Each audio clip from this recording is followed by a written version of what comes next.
Noong 1975, high-tech na ang radio tower. Ito ang mukha ng development noon. Nagpapadala ng impormasyon sa mga baryo. That was the beginning. Ang tawag nila CTRE project. Parang ancient history na.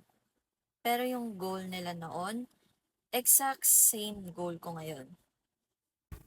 ICT 4D, Information and Communication Technology for Development. Nagsimula sa simpleng ideya, information is power. And for my generation, nasa bulsa na natin yung power na yun. Pero may sinabi yung textbook na tumatak sa akin.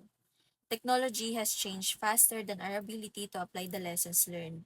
Nasa atin na ang bilis, nasa atin na ang new media, pero ramdam ba natin yung impact? Dati yung radyo, gamit siya kontra kahirapan. Ngayon apps na. Pero nandyan pa rin yung tinatawag nating digital divide. Nag-evolve na ang tools, pero yung mission, same pa rin. Hindi lang to about sa tech. About ito sa sa ICT 4D, development. Ngayon, panahon naman natin para ituloy ang sinimulan nila. From community radio to global connection, ito ang ICT 4D.